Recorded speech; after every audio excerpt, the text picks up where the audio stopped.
Hello everyone and welcome to my channel. My name is Greg. In this video I'm going to show you guys how I turned this container on my yard into my workshop.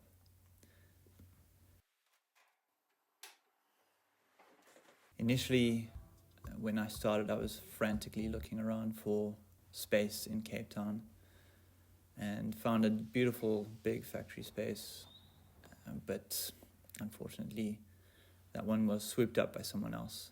And I ended up with this container on my yard.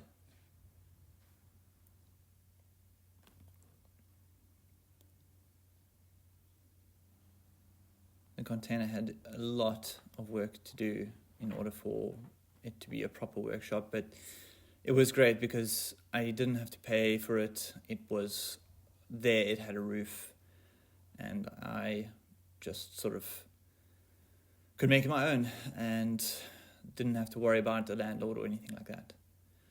I started by cleaning out all the rubble. The rubble was there from our house renovation that we had recently done, and this was where we stored all the junk. I didn't have anyone to assist me because we spent all the money on renovations of the house, and I had to keep every cent that I could in order to spend it on the workshop restoration, or build rather.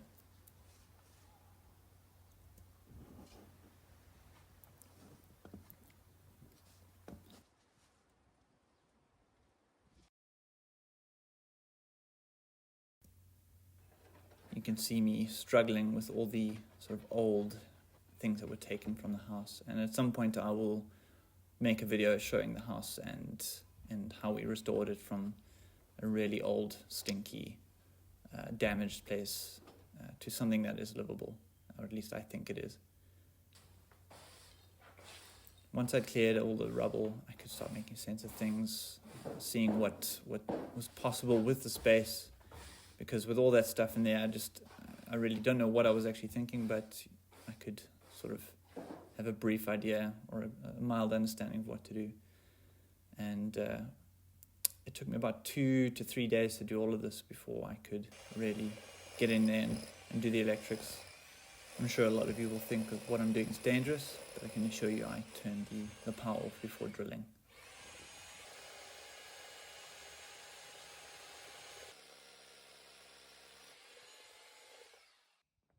I made sure to give the little one a scratch before heading up to the top of the container to check whether or not I had indeed drilled through the wall, because at this point I wasn't quite sure and definitely couldn't see it from this point. I thought maybe if I drilled long and hard enough I would make a dent on the other side and hopefully see it.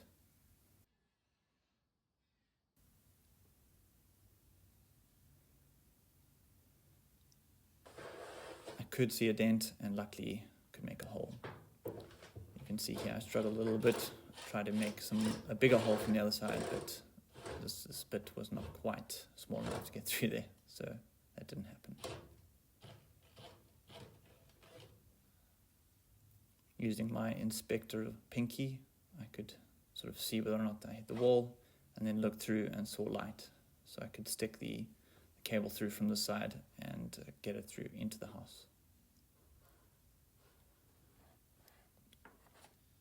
Oh yeah, there's our cable. These are our cables from the DB. This DB. I used one of those pre-made CBI branded distribution boards because they're great. They have a light on them and socket outlets, so they're great for if you just need to quickly get some power to a space before you sort of add the extra circuits in.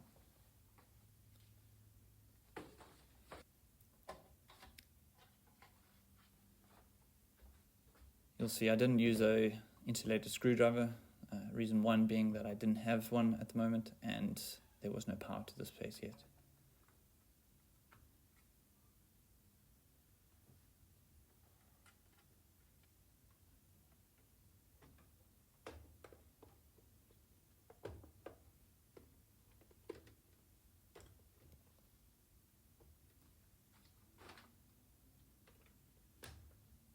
I could then do the final connection and make sure that I had power in the workshop.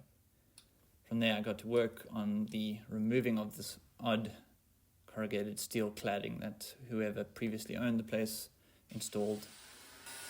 I'm not sure why, but it was worth a little bit of something at scrap, which helped. Every little bit helped.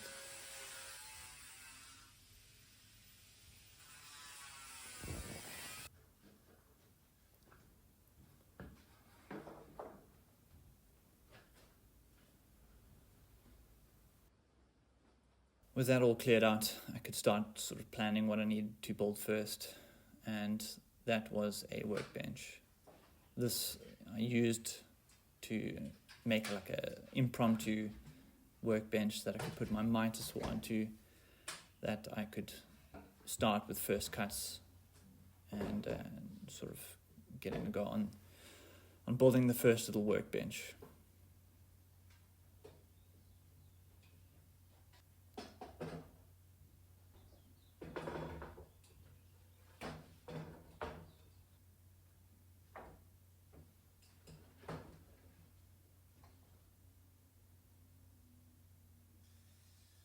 At this point, I was so happy to no longer be doing electrics, because before this I had worked for 3 years as an electrician, and to be sort of in any kind of space, even though I was rummaging through boxes for tools, it was a dream. I did not enjoy doing electrics, and working with wood again was such a dream. You can see I went through the effort of even plugging these holes just because it was cathartic in some way. Now this workbench was made out of probably the worst pine I could find, but it was free and it was on site and in this container when I started, so I might as well make use of it.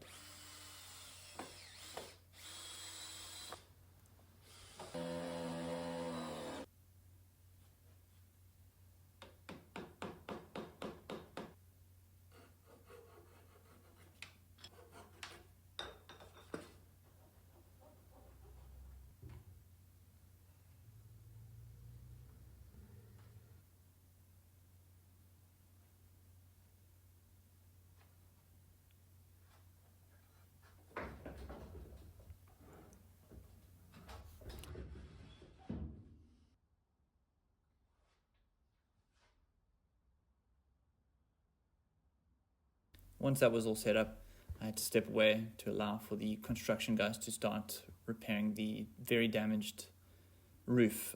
It had very severe water damage when we moved in, and so before I put a roof over the container, I needed to have that fixed. The builders made sure to install some structural bits of timber into the roof or into the wall so that I could then mount my roof structure for the container onto that, which was nice because then I had somewhere to start when I was doing that job.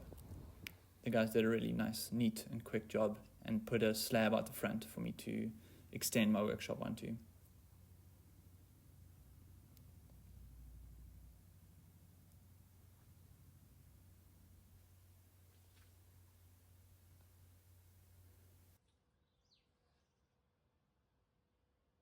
I then sipped some coffee and had an existential crisis while I wondered how on earth I was going to do client work, build my kitchen, and also finish the workshop. But I had this little assistant to help me.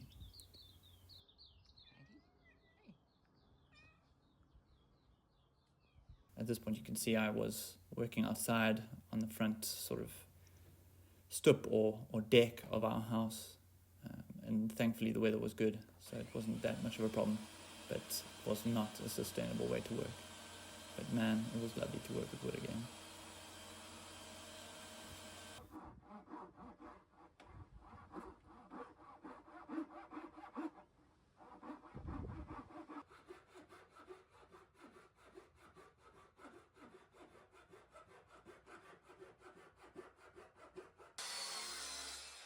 In the next video, I'm going to start with the cladding of the walls, installing the electrics, bringing old tools in, and maybe finishing up some of the workbenches. For those of you that watched and are subscribed, thank you so much. If you want to check out any of my links, you can see them in the description. Thank you so much for watching and have a good week.